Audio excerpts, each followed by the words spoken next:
भाषा के ऊपर अगर किसी को भी डिफ्रेशिएट किया जाए कहीं पे भी, वो महाराष्ट्र हो, बिहार हो, बंगाल हो, कहीं पे भी, तो वो गलत है और एनसीपी पार्टी इसके पुरजोर खिलाफ है। ये जब इलेक्शन आता है तो इनको याद आ जाते हैं रोहिंग्या मुसलमान, बांग्लादेशी, ये सब इलेक्शन के टाइम में याद आते हैं। तो एनसीपी पार्टी आने वाले कुछ दिनों के अंदर इलेक्शन कमीशन का एक बड़ा घेराव करने वाली है, क्योंकि हम इस मुद्दे को नहीं मानेंगे। ये लोगों के लोकतांत्रिक जो अधिकार होता है उसको छीन रहा है। आए दिन आप फर्जीवाड़ा कॉल सेंटर वगैरह का आपको न्यूज सुनते रहते, तो ये रीजन क्यों है? ये रीजन है जॉब नहीं, लेकिन ममता सरकार और यहाँ की जो गवर्नमेंट है वो इस पर ध्यान नहीं दे रही है। कोलकाता से एक राजनीतिक खबर सामने आ रही है। नेशनलिस्ट कांग्रेस पार्टी यानी एनसीपी के पश्चिम बंगाल युवा अध्यक्ष अरसलान खालिद ने पार्टी सुप्रीमो शरद पवार और सुप्रिया सूले से अहम मुलाकात की। इस दौरान बंगाल में संगठन को मजबूत करने, युवाओं को जोड़ने और आने वाले चुनावों की रणनीति पर विस्तार में चर्चा की। सुप्रिया सूले ने भरोसा दिलाया कि बंगाल संगठन को हर तरह का केंद्रीय समर्थन मिलेगा। बैठक में एसएससी घोटाले को लेकर अरसलान खालिद की सक्रियता पर भी बात हुई। वही चर्चा है कि पार्टी उन्हें कश्मीर में बड़ी जिम्मेदारी सौंप सकती है। हालांकि इस पर अभी तक कोई आधिकारिक फैसला नहीं हुआ है।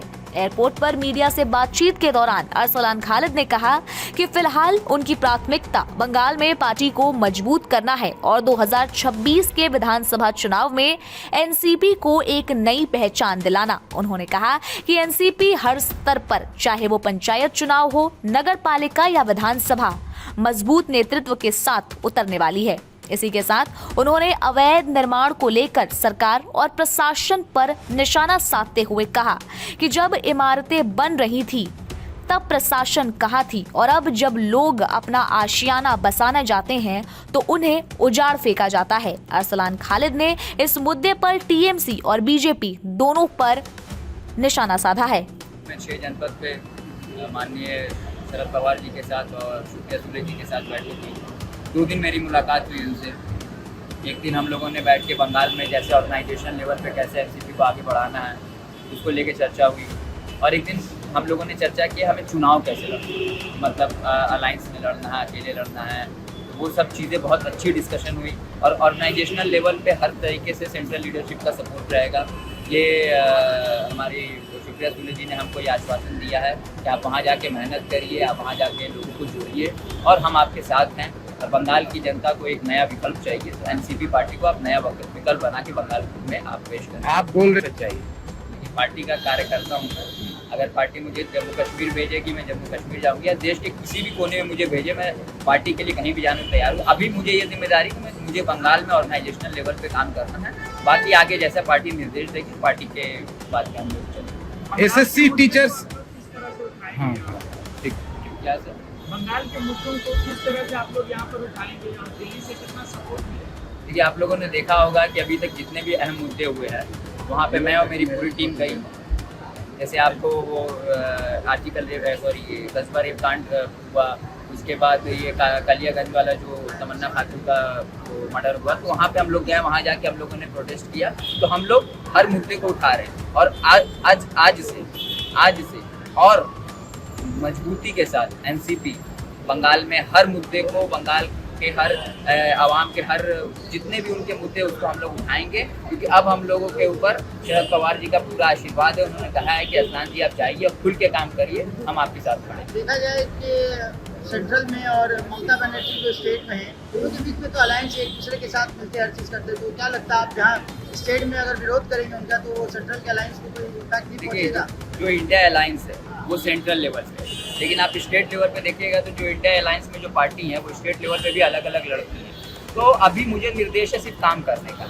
आगे क्या डिसीजन होगा, जैसे अलायंस में लड़े नहीं लड़े, वो सेंट्रल लीडरशिप के हाथ में। अभी मेरा काम है कि यहाँ पे ऑर्गेनाइजेशन लेवल को बढ़ाना है, लोगों को जोड़ना है, लोगों को मुद्दे को उठाना। बाकी जो भी फैसला होगा वो सेंट्रल लीडरशिप के हाथ में। क्या लगता है आने वाला जो 2026 में एनसीपी बंगाल में कॉन्टेस्ट करेगी? एकदम पूरी मजबूती के साथ कॉन्टेक्ट करें। तो कॉन्टेस्ट आपके साथ किसका होगा? बीजेपी का होगा या टीएमसी का होगा? हम अभी बीजेपी के भी खिलाफ हैं, अभी हम टीएमसी के भी खिलाफ हैं। सेंट्रल लेवल में अलायंस है, यहाँ पे लोकल लेवल में वही मैंने कहा ना कि इंडिया अलायंस जो है वो सेंट्रल लेवल पे है, हम लोग स्टेट की बात कर रहे हैं। ये तो सीधा सीधा आप ये भी देखिए, सेंट्रल लेवल पे कांग्रेस और टीएमसी साथ में है, स्टेट में हम लोग अकेले मतलब कांग्रेस और टीएमसी अकेले के लिए लड़ रही है।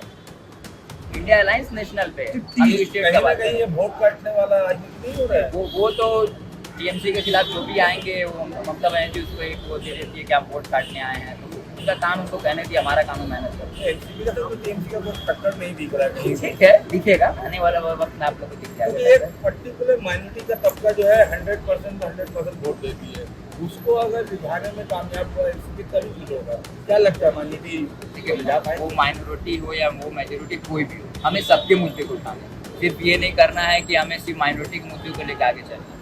आज ममता बनर्जी इसी वजह से, आज आप देखिएगा पूरे देश में अगर उनकी इमेज थोड़ी सी बिगड़ी है तो वो रीज़न ये है।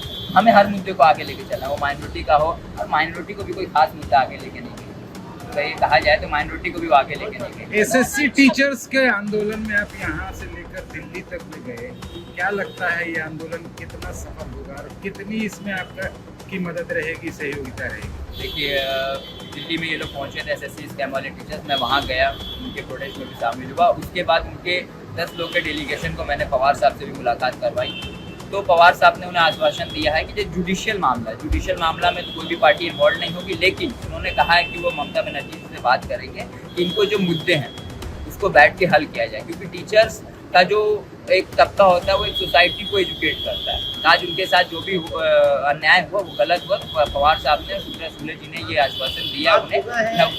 आप युवा हैं और बंगाल में युवाओं को किस तरीके से प्रेरित करके एनसीपी के साथ जुड़ने के लिए आगे काम कर रहे हैं? बंगाल में आज जॉब्स नहीं है, जो एकदम सच्चाई की बात। आप देखिएगा, आए दिन आप फर्जीवाड़ा कॉल सेंटर वगैरह का आप न्यूज़ सुनते रहते, तो ये रीज़न क्यों है? ये रीज़न है जॉब नहीं, लेकिन ममता सरकार और यहाँ की जो गवर्नमेंट है वो इस पर ध्यान नहीं दे रही है। तो जब तक जॉब नहीं आएगा तब तक युवा आगे नहीं बढ़ पाएंगे। वो बेचारे इन्हीं सब चीज़ों में, पर क्योंकि उनको भी घर चलाना है, लेकिन वो इलीगल तरीके से चला रहे हैं। हमारा कहना है कि गवर्नमेंट जहाँ जो भी हो वो उन्हें जॉब दे, वो उन्हें नौकरी करने का मौका दे, जिनसे वो अपने घर को चला सके, वो अपने भविष्य को आगे बढ़ा सके। यही मेरा कहना है। हाँ, उन्होंने कहा है कि 2026 में एनसीपी पार्टी चुनाव लड़ रही है। कितनी सीट पे लड़ेगी, क्या उसका स्वरूप होगा, वो सेंट्रल लीडरशिप आने वाले वक्त में बताएगी, आप लोग मैं बता दूंगा। बट ये है कि हम लोग मजबूती के साथ चुनाव लड़ रहे हैं। एनसीपी हर चुनाव में पश्चिम बंगाल, वो जो पंचायत हो, वो काउंसिलर हो, वो आप एक बात मैं बोल देता हूँ कि भले विधानसभा में हम लोग 2, 4, 10 सीट 15 सीट पे उतरते हैं, लेकिन काउंसिलर इलेक्शन, पंचायत इलेक्शन में एनसीपी पूरे सीट पे, पूरे वार्ड पे इलेक्शन फाइट करेगी। तो बीजेपी शासित राज्यों में जब इलीगल बिल्डिंग वगैरह तोड़ा जाता है या किसी तरह का कोई मामला होता है तो सभी लोग जो है सामने आ जाते हैं। बंगाल में अगर इलीगल बिल्डिंग टूटा है तो आप लोग कितना मजबूती के साथ लड़ेंगे? बंगाल में लीगल क्या है ये भी देखने लायक है। हर जगह तो इलीगल काम चल रहा है, और ये गवर्नमेंट के छत्र छाया में काम होता है। जब 5 तल्ला बिल्डिंग बन जाती है तब इनको याद आता है कि वो ये बिल्डिंग इलीगल थी।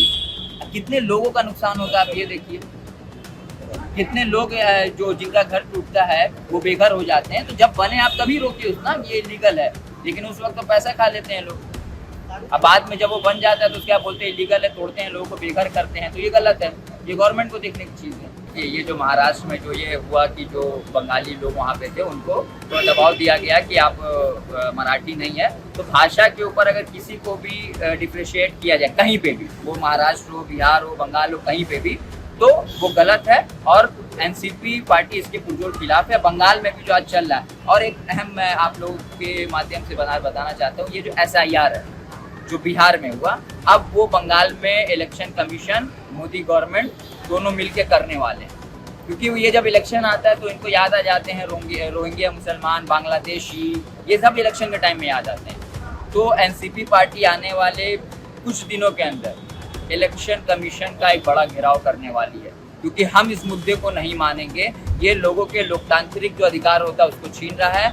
एनसीपी पार्टी के जो हमारे जितने भी MP हैं वो लोकसभा में इसके विरोध में है, और एनसीपी पार्टी बंगाल में आने वाले वक्त में इलेक्शन कमीशन घेराव करेगी। और इलेक्शन कमीशन, क्योंकि आज इलेक्शन कमीशन एक कॉन्स्टिट्यूशनल बॉडी है, लेकिन आज आप लोग देखिएगा वो ममता वो मोदी के साथ में बैठी है, वो गलत है। आप अगर ठीक है, मैं बोलता हूँ कि अगर कोई फर्जी वोट है या कुछ, आप उसको हटाइए। आप देखिए बिहार में 55 लाख लोगों का वोटर लिस्ट से नाम काट दिया गया। अचानक से 2 महीने में आपके पास इतना डाटा कहाँ से आ गया? अगर डाटा रहता पहले से होता है, अचानक से इतना डाटा कहाँ से आ गया? तो SIR का भी जो मामला है उसको भी हम लोग आने वाले वक्त में बंगाल में पूरी तरीके से उठाने वाले हैं। Thank you.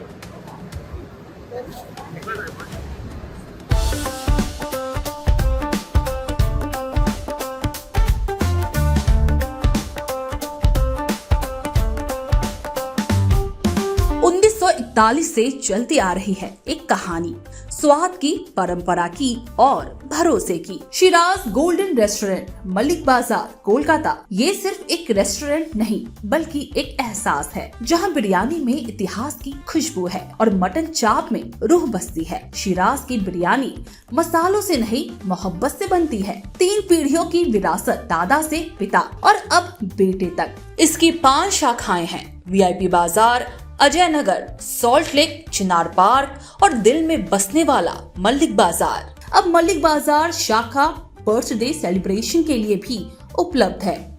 घर जैसा माहौल, रॉयल सेटअप और स्वाद जो हर मौके को खास बना दे, जिसके स्वाद के दीवाने तमाम सेलिब्रिटीज हैं। दुर्गा पूजा पर हजारों लोगों की भीड़ जुटती है और जुबान पर बस एक ही नाम होता है, शिराज का। शिराज का वादा, क्वालिटी, विरासत और वो स्वाद जो एक बार चख लिया तो कभी भूलेंगे नहीं। तो आज ही आए शिराज। पता है Malik Bazar, 135 Park Street, behind Neuro Science Hospital, Park Circus, Beniapukur, Kolkata, West Bengal 700017। Shiraz Golden Restaurant, स्वाद जो सिर्फ जुबान पर नहीं दिल में उतरता है।